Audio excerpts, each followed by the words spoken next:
Hello everyone. 11th class physics में आज हम सेकेंड यूनिट स्टार्ट कर रहे हैं। फर्स्ट यूनिट हमारी कंप्लीट हो चुकी थी और जो सेकेंड यूनिट का नाम है वो है काइनेमेटिक्स। स्टार्ट करते हैं। फर्स्ट हम बात करते हैं व्हाट इज़ मैकेनिक्स। मैकेनिक्स क्या होती है? The branch of physics which deals with the motion of an object. Physics की वो ब्रांच जो ऑब्जेक्ट के मोशन को स्टडी करती है या उससे डील करती है, उसको क्या बोलते हैं? उस ब्रांच को हम बोलते हैं mechanics. Different branches of mechanics are, mechanics की अलग अलग ब्रांचेज हैं। फर्स्ट है इसमें स्टैटिक्स। स्टैटिक्स ब्रांच होती है मैकेनिक्स की। The branch of mechanics which deals with the study of object at rest. Mechanics की वो ब्रांच जिसमें हम ऑब्जेक्ट एट रेस्ट में स्टडी करते हैं, उसको क्या बोलते हैं? स्टैटिक्स बोलते हैं। नेक्स्ट है जो हमारी यूनिट का नाम भी है सेकेंड पार्ट मैकेनिक्स का, वो है kinematics. The branch of mechanics which deals with the study of object in motion without taking the cause of motion।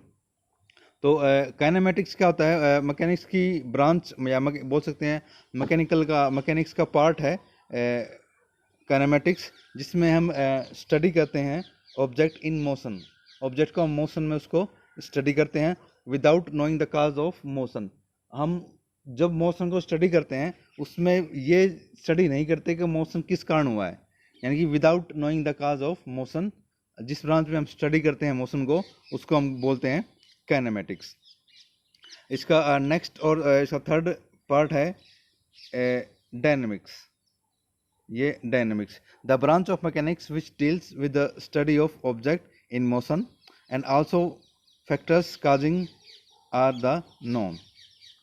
The branch mechanics की वो ब्रांच जिसमें हम सेम वही स्टडी करते हैं मोशन को, मगर इस डायनेमिक्स में हम मोशन के काज को भी साथ में स्टडी करते हैं। तो मोशन के काज भी स्टडी करते हैं और मोशन को भी स्टडी करते हैं, वो उसको बोलेंगे डायनेमिक्स। और जिसमें हम मोशन को स्टडी करते हैं मगर मोशन के काज को स्टडी नहीं करते, उसको बोलते हैं काइनेमेटिक्स। और स्टैटिक्स क्या है? जब वो ऑब्जेक्ट रेस्ट में है उसको स्टडी करें, वो जाएगी स्टैटिक्स। तो ये हैं तीन पार्ट ऑफ मैकेनिक्स। मैकेनिक्स के तीन पार्ट हैं जिसमें हम इसका सेकंड पार्ट कर रहे हैं। इस यूनिट का नाम भी है सेकंड पार्ट काइनेमेटिक्स। अब काइनेमेटिक्स में हमको स्टडी करना है object in motion without the knowing the cause of motion. वो किस कारण मोशन हुआ है उसको स्टडी नहीं करना है। तो इसमें नेक्स्ट हम डेफिनेशन करते हैं व्हाट इज रेस्ट। रेस्ट क्या होता है? Rest, an object is said to be in rest if it does not change its position with respect to surrounding. इसमें रेस्ट क्या होगा? अगर कोई ऑब्जेक्ट है वो अपनी पोजीशन चेंज ना करे विद रिस्पेक्ट टू सराउंडिंग। इसमें ये इंपॉर्टेंट वर्ड है सराउंडिंग। तो अगर ऑब्जेक्ट अपने सराउंडिंग मतलब अपने चारों तरफ की जितनी भी चीज़ें हैं उसके रिस्पेक्ट में अगर अपनी पोजीशन चेंज करता है, तो हम क्या बोलेंगे कि ऑब्जेक्ट किस में है? वो या बोलेंगे कि वो ऑब्जेक्ट अपनी पोजीशन चेंज नहीं कर रहा है विद रिस्पेक्ट टू सराउंडिंग, तो उसको बोलेंगे वो ऑब्जेक्ट किस में है? वो है रेस्ट में। तो इसमें सराउंडिंग हमेशा इसमें ध्यान रखना। For example tree, pole. Tree जो पोल ये जो है ये अपने सराउंडिंग के रिस्पेक्ट में अगर अपनी पोजीशन चेंज नहीं करते, तो हम उसको क्या बोलेंगे कि ऑब्जेक्ट ये किस में होते हैं? रेस्ट में।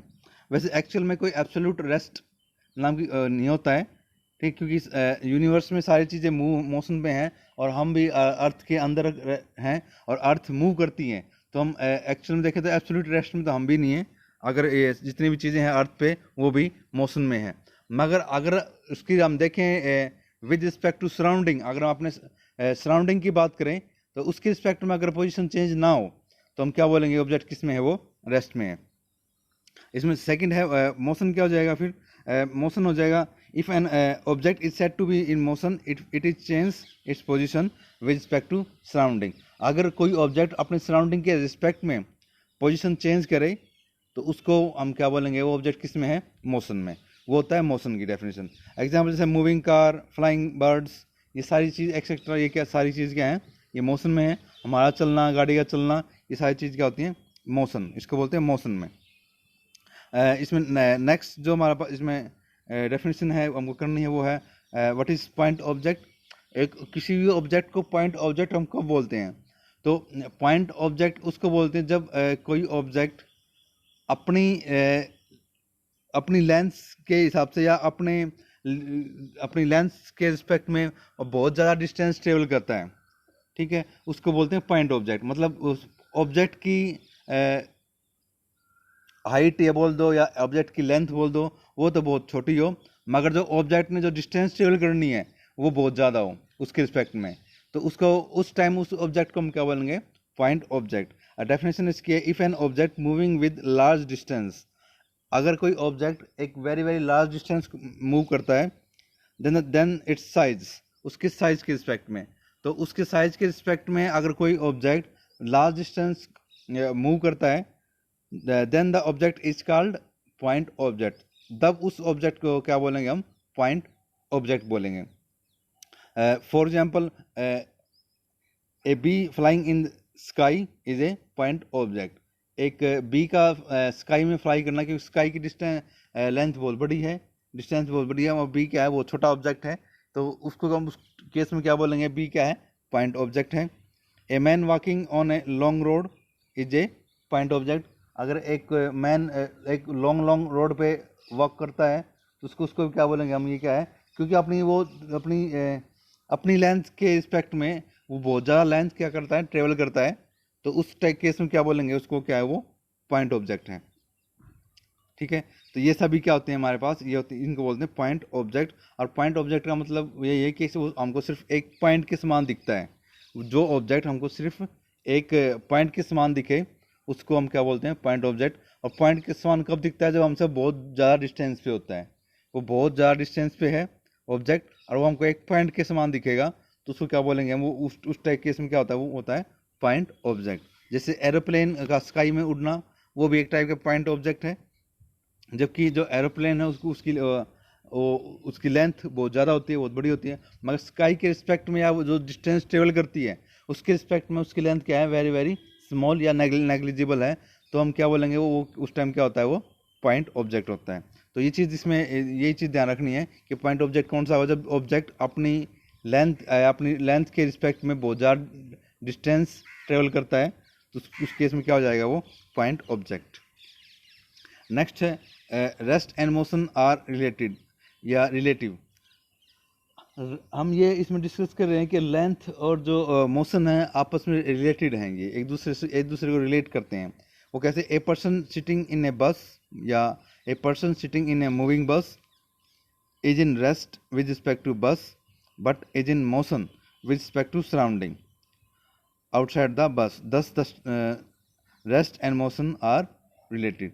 अगर एक इसमें रिलेटेड कैसे हैं, अगर एक पर्सन है जो मूविंग बस में बैठा है, तो वो उस पर्सन के जो बस के अंदर की जो सराउंडिंग है उसकी रिस्पेक्ट में, तो वो क्या हो जाएगा, रेस्ट में होगा, क्योंकि बस मूव कर रही है, और बस के जो अंदर जितनी पैसेंजर हैं या जो भी कुछ है उसके रिस्पेक्ट में उसकी पोजीशन चेंज नहीं होगी, वो अपनी जगह पे बैठा रहेगा, तो उसकी उन सब के रिस्पेक्ट में क्या हो जाएगा, वो पर्सन रेस्ट में है। मगर अगर हम देखें, अगर सराउंडिंग हम कंसिडर करें बस के आउटसाइड, जो बाहर की जो सराउंडिंग है, जितनी पेड़ पौधे हैं, सड़क है, जो भी कुछ सराउंडिंग है बाहर में बस से आउटसाइड मूविंग बस में, तो उसके रिस्पेक्ट में क्या हो जाएगा, वो बाहर वाली सराउंडिंग के रिस्पेक्ट में उसका वो बोलेंगे वो क्या किस में है, मोशन में है।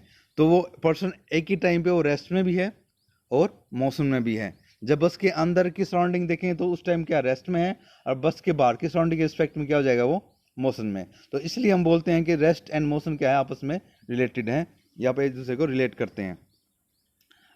नेक्स्ट इसमें हम बात करेंगे frame of reference.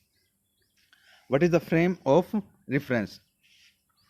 Frame of reference किसको बोलेंगे? A system of coordinate attach to an observer.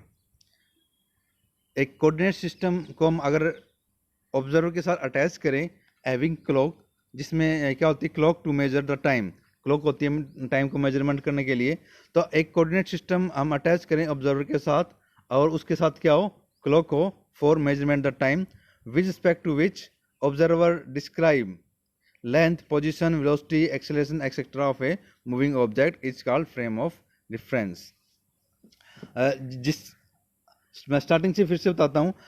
जब कोई एक सिस्टम ऑफ एक कोऑर्डिनेट सिस्टम है, उसको हम ऑब्जर्वर के साथ अटैच करते हैं, और वो उसके ऑब्जर्वर के पास अटैच करते हैं, और उसके पास क्लॉक है, घड़ी है, टाइम को मेजरमेंट करने के लिए, जिसके विद रिस्पेक्ट टू विच, जिसके बाद ऑब्जर्वर ये बता सकता है या ये डिस्क्राइब कर सकता है कि उस ऑब्जेक्ट, किसी भी ऑब्जेक्ट की लेंथ क्या है, पोजीशन क्या है, वेलोसिटी क्या है, एक्सेलरेशन क्या है, etcetera of a moving object. किसी मूविंग ऑब्जेक्ट की वेलोसिटी को, एक्सेलरेशन को, ठीक है, पोजीशन को डिस्क्राइब कर पाए, ठीक है, कोऑर्डिनेट सिस्टम को अटैच करने के बाद।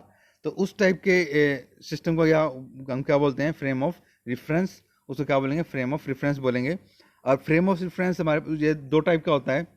फर्स्ट है inertial frame of reference, inertial frame of reference. तो इसकी डेफिनेशन हो जाएगी the frame of reference in which Newton's first law और law of inertia hold good.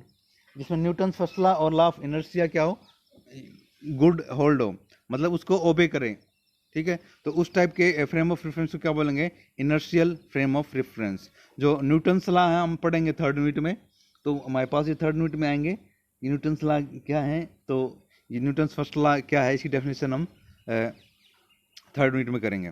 तो नेक्स्ट इसका सेकंड पार्ट है non inertial frame of reference, frame of reference in which law of inertia is not applicable called non inertial frame of reference. जिसमें law of inertia applicable ना हो जिस frame of reference में, उसको क्या बोलेंगे, non inertial frame of reference. वो क्या हो जाएगा, non inertial frame of reference हो जाएगा। नेक्स्ट इसमें हम करते हैं what is coordinate system. Coordinate क्या होते हैं, नेक्स्ट हम करना coordinate system. The coordinate system है हमारे पास, coordinate system. What is coordinates, set of three mutual perpendicular axis which specify the position of a particle or object are called coordinates. Coordinates of point P which is shown in figure, ठीक है। अगर मैं बोलूँ कि set of three mutual perpendicular axis का set है, जो आपस में क्या है, तीनों क्या होते हैं आपस में म्यूचुअली परपेंडिकुलर, जिसको हम एक्स एक्सिस या वाई एक्सिस और जेड एक्सिस बोलते हैं। तो और ये एक्सिस क्या से हम क्या कर सकते हैं, किसी भी ऑब्जेक्ट की पोजीशन को या पार्टिकल की पोजीशन को हम स्पेसिफाई कर सकते हैं, हम कंप्लीटली डिस्क्राइब कर सकते हैं। तो उस type of set of mutual perpendicular axis को क्या बोलते हैं, कोऑर्डिनेट सिस्टम।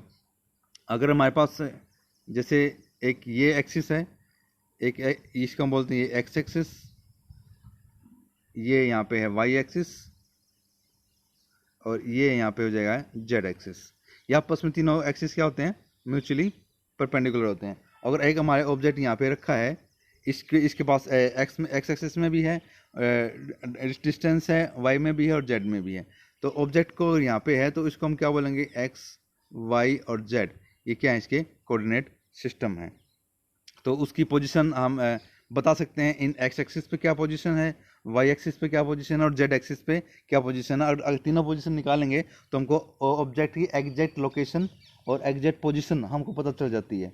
तो इसको बोलते हैं कोऑर्डिनेट सिस्टम या कोऑर्डिनेट्स। इसमें हम